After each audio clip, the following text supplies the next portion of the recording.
They always laughed. From the moment I could walk, the ridicule started. I wasn't the golden child, not the pretty one, not the smart one, not even the troublemaker. I was invisible. At family gatherings, while my sister Rachel was praised for her grades, her charm, her glope, no one asked me how I was doing. I was the boy in the corner, the shadow at the table, the afterthought in the family photo. They called me Weird Will. It started as a joke, a harmless nickname. But over time, it grew teeth. Every time I shared an idea or expressed a dream, someone would smirk or chuckle under their breath. Weird Will's at it again. They'd say, I stopped speaking much at home after I turned 12. Rachel was everything I wasn't confident. Stylish, full of ambition, and hungry for the spotlight. She had boyfriends, scholarships, a future I had notebooks, old second-hand computers, and a room nobody ever knocked on the door to enter. At school, things weren't much different. I wasn't bullied, outright people didn't notice me enough for that. I kept my head down, avoided eye contact, spent my lunch breaks in the library pretending to read. The truth was, I had a secret world, a world no one else in my family cared to ask about, a world they wouldn't understand even if they had. In that world, I built things. I taught myself to code, learning line by line from dusty library books and sketchy online forums. I made crude little games, sold them for pennies on the internet. I made bots that scraped auction sites, tracking trends and pricing patterns. I made a little money, then more, then a lot. But I didn't tell anyone, not even Rachel, the only person who occasionally looked at me like I mattered. It wasn't that I didn't trust her, I just didn't trust what it would do to us if she knew. At 17, I had made my first $10,000. By 22, I'd launched a service that quietly monitored online stores and predicted stock shortages before they happened. Companies paid for that kind of foresight. I didn't boast. I didn't move out. I kept living in the attic, fixing broken electronics for neighbors, biking to the grocery store like I had no choice. People saw what they wanted to see in nobody, and I let them laugh, let them dismiss me, let them believe I was going nowhere, until one day, Rachel came home early from work, and everything changed. It was a Thursday, I remember. Rachel worked in PR, a job that had her glued to her phone 24/7, and only came home for holidays. But that day, she walked into the house unannounced, looking frazzled. I was in the attic, surrounded by monitors, sipping instant coffee and watching a heat map of inventory activity spike across Europe. My heart nearly stopped when I heard her footsteps on the attic stairs. No one ever came up here. I scrambled. 2 shut screens, minimized dashboards, clicked open a blank browser, but I wasn't fast enough. She stood in the doorway, her expression unreadable. Will, she said softly, what is all this? I froze. She walked in, slowly, looking at the equipment like she had stumbled into NASA. Her eyes flicked to the whiteboard full of formulas, then to the shelves of Raspberry Pi boards, then finally to the screen that still displayed a real-time data stream from my cloud servers. This is yours, she asked. I nodded, unsure what she was thinking. How long have you been doing this? She asked. I hesitated. Since I was 13, I said. Her mouth opened slightly. 13, are you serious? I nodded again. She sat down slowly in my old beanbag chair, as if needing something solid beneath her. Will, how much money are you making? I paused. Then I told her everything. The $12 million in digital assets, the shell companies, the real estate I quietly purchased using holding firms, the AI systems I developed that had been licensed out to hedge funds under strict NDA. Her eyes widened more with every sentence. When I finished, there was silence. She looked at me like I was a stranger, a completely different person. Why didn't you tell us? She asked. Because none of you ever asked who I really was, I said. It came out harsher than I meant, but I didn't take it back. Rachel stood up slowly, her hand to her mouth. This changes everything, she whispered. You have no idea how much. She was right. That conversation became the first domino in a long line of chaos. Rachel didn't tell our parents that day, but I knew she would eventually. She wasn't the type to sit on a secret like that, and I didn't try to stop her. I figured if the truth was going to come out, it might as well come from her. But what I didn't anticipate was how she would change. Within a week, she was calling me daily, asking if I needed help managing the money, offering to connect me with her financial advisor, even suggesting we start a business together. I could tell she was trying to be subtle, but I had studied behavioral algorithms for years. I knew manipulation when I saw it. Still, I didn't shut her down. I listened, let her talk, let her think I was open to it. One night she came over, for dinner. Our parents were out. We sat in the kitchen, me in my usual hoodie, her in a silk blouse like always. You know, Will, she said, tapping her wine glass, I used to feel sorry for you. I didn't respond. I thought you'd never make anything of yourself. But you really proved everyone wrong. Did I? I asked. She smiled thinly. You're the golden goose now, and you've been hiding in the attic like a troll guarding treasure. Her words stung more than I expected. It was never about hiding, I said. It was about peace. And what do you plan to do now? She asked. Let it sit, or actually do something?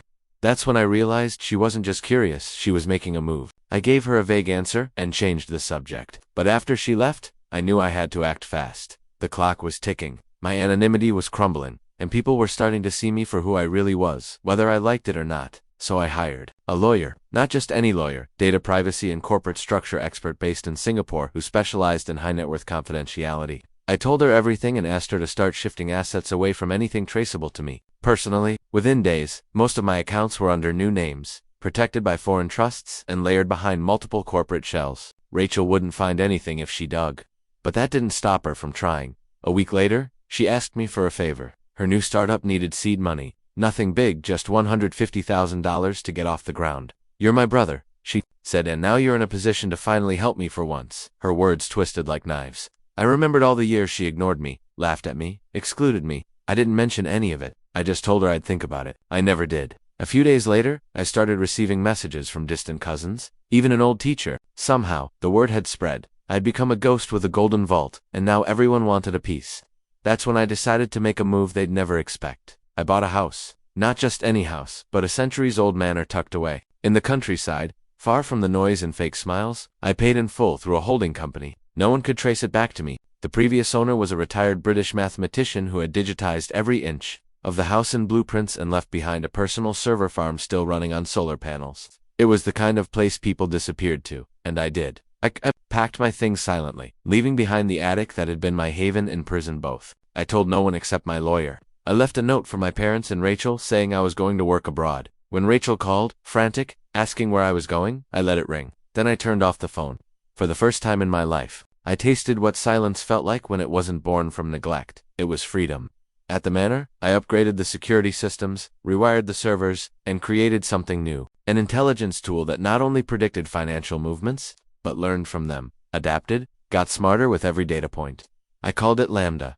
It started analyzing markets better than most humans could. It didn't just read emotion, headlines, viral sentiment. It became my new obsession. And while the world thought I'd vanished, I was building something bigger than anything I'd ever imagined. Until Rachel showed up. I still don't know how she found me. Maybe a trace I missed. Maybe she hired someone. But one morning, through the old wooden gate, came her silver SUV. I watched from my hidden camera feed as she stepped out, wearing designer boots completely unfit for gravel. She looked around like she expected a welcome. I didn't give her one. Instead, I watched as she banged on the door, yelled my name, threatened to call the police. I didn't answer. Not that day, but that night, I sent her an email. One line. "You crossed a line that can't be uncrossed. You wanted to see who I really was. Now you have." I never got a reply. But that was just the beginning of what she'd unleash next.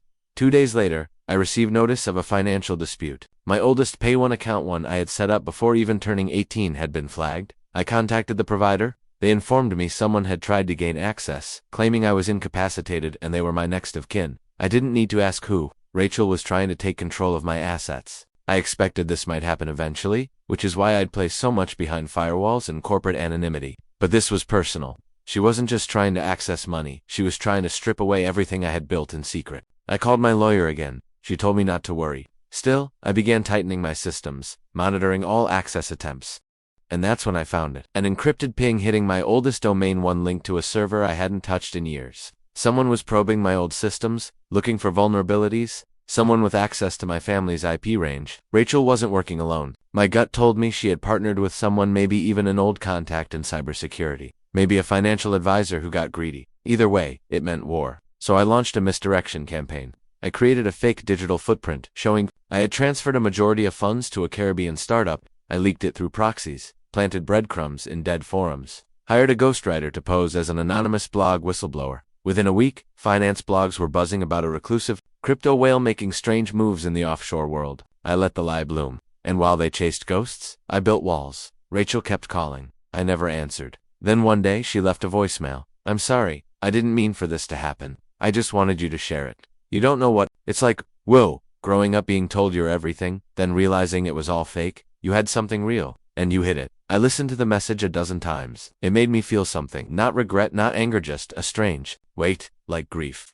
And then, another knock came. But this time, it wasn't Rachel, it was our father. I hadn't seen him in over a year. He looked older, thinner, worn down. He stood on the gravel with his hands in his pockets, squinting at the house like it might disappear. I watched through the monitor for a long moment before deciding to open the door. We sat in the ancient kitchen, drinking bitter coffee I hadn't prepared for guests. He didn't ask questions, just sat there, silent.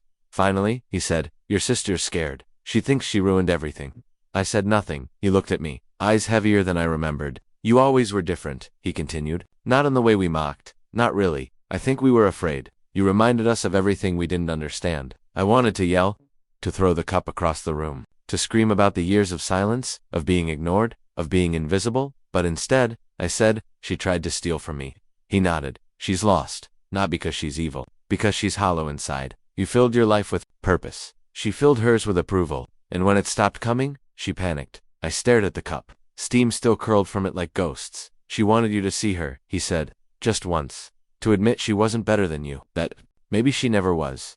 The words hung in the air. I didn't know if they were true or just guilt trying to wear a father's voice. He stood up. "I don't know what you'll do, son, but don't disappear forever. Some of us still want to understand, even if it's late." Then he left. I didn't follow. But for the first time since leaving, I felt something shift inside. Maybe not forgiveness, but an opening. That night, I did something I hadn't done in years. I opened the old family photo drive, scanned through images of Rachel and me as kids, birthday cakes, summer vacations, the awkward teenage years, me in the corner of every frame, sometimes smiling, sometimes staring blankly. I wondered what Rachel saw when she looked back now, whether she regretted the teasing, whether she wished she'd knocked on my door when I disappeared for hours, whether she'd ever tried to know me beyond the weird hoodie and silence. I couldn't be sure, but I decided to write her. Not an apology, not an explanation, just truth. I emailed her a letter detailing everything, how it started, why, hit it, what it gave me that nothing else ever could. I told her about Lambda, about the man, about the part of me that still cared, even if I didn't want to. I ended it with one line: "I don't owe you anything, Rachel, but I'll give you something better, a choice. Be honest about who you are, and I might just let you in." I didn't expect a reply, but 2 days later, I got one. Just 3 words: "I'm ready now." And somehow, I believed her.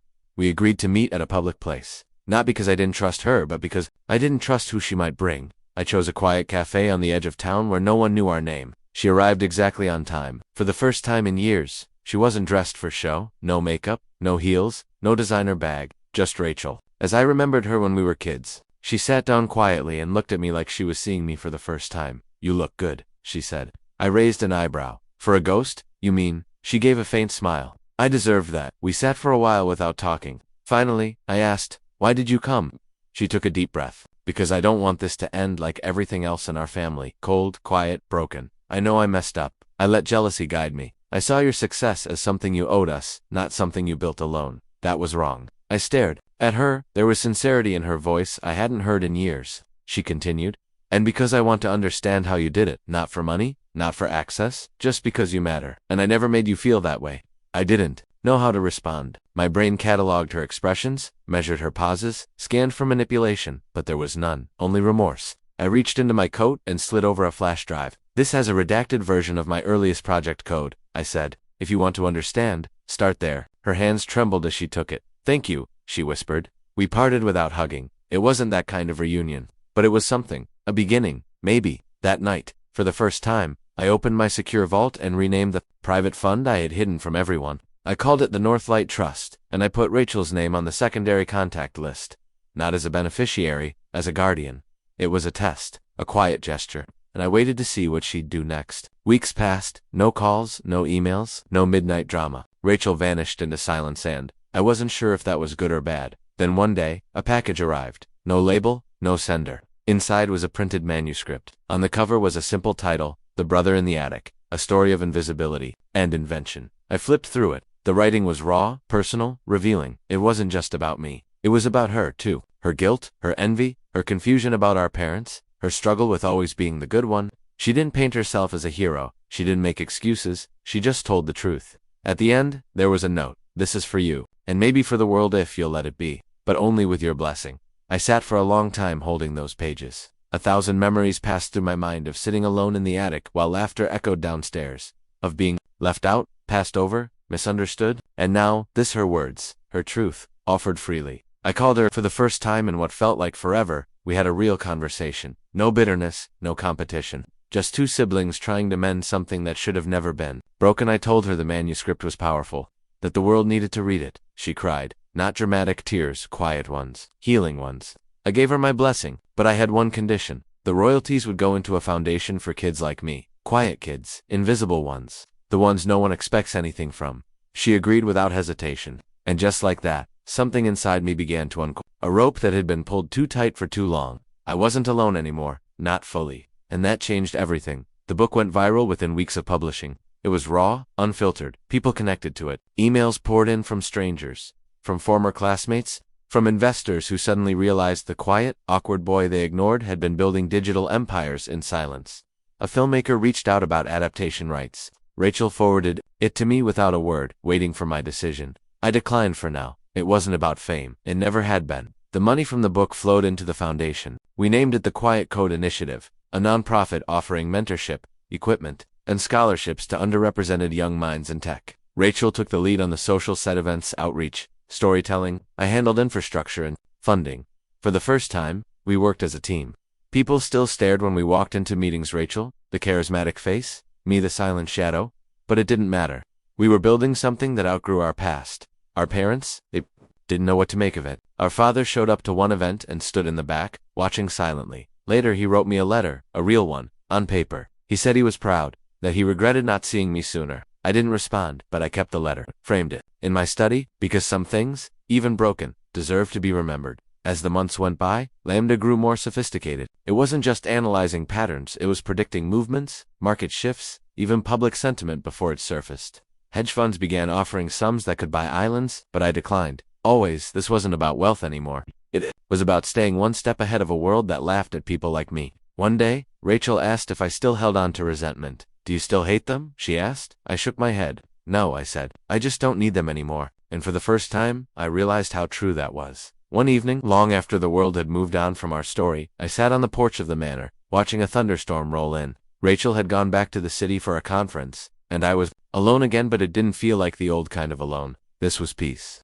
I thought about everything that had happened, the betrayal, the silence, the laughter behind closed doors, the late-night coding, the first PayPal deposit that had felt like a revolution. I thought about the years no one saw me, not really, and how that had shaped me, how being underestimated had become my greatest strength. Rachel had once said, "They laughed because they didn't know how much it would cost them." She was right, they laughed. And while they laughed, I constructed a future in silence, in code, in numbers, and logic. And in the end, that future stood taller than any of them could have imagined. But I wasn't angry anymore. The mansion didn't feel like a fortress, it felt like a forge, where I was shaped. And now, I could choose what to do with that fire. So I picked up my laptop and opened a blank document, not for code, not for profit, but for a letter to someone I hadn't spoken to in years, a childhood friend who had once told me I'd never make it, who mocked my gadgets and walked away.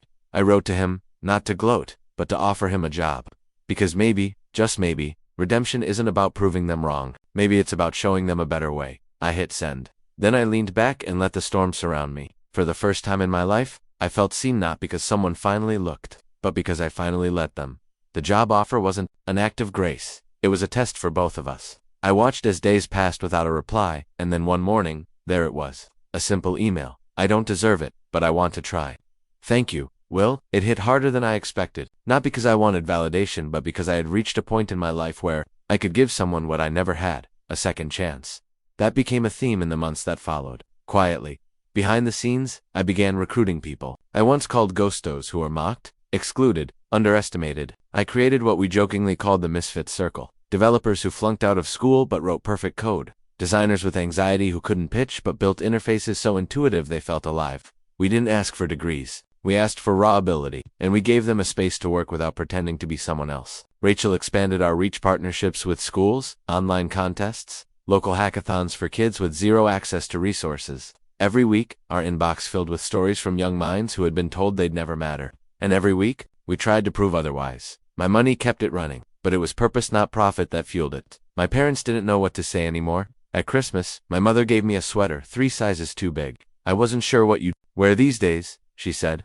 I smiled politely. There were no big emotional scenes, no movie-style apologies, just time, slowly melting the coldness. That was enough. One night Rachel asked, "Do you think we would have turned out like this if they'd treated you differently?" I shrugged. Probably not, but then I wouldn't be me. And she nodded. We both understood something fundamental that night. Pain carves space. Sometimes it breaks you, but sometimes it just makes more room for growth. A year after Rachel found my secret, we held our biggest event yet, a tech summit for silent talent. Hundreds of young people came from around the country. Some had never touched a laptop of their own before. Others had built working robots from scrap metal in basements their parents never visited. I gave a speech, not something I usually did. I stood on stage in a hoodie, just like the attic days. I told them my story, not the dollar figures. The silence. The loneliness. The laughter I heard behind my back. And I told them about the day I decided it didn't matter what the world thought, because I was building something the world wasn't ready for, and maybe they were too. I ended with one line: let them laugh, then let them watch. The room erupted. Later, a girl no older than 14 came up to me. She wore glasses too big for her face and carried a sketchbook full of AI ideas. They call me Robot Girl, she said. Like it's a joke. I smiled. They used to call me Weird Will. Her eyes widened. You're him? I nodded. And now they just call me Sir. She laughed. We exchanged contact info. I made sure she had a new laptop within the week. That's what this had become.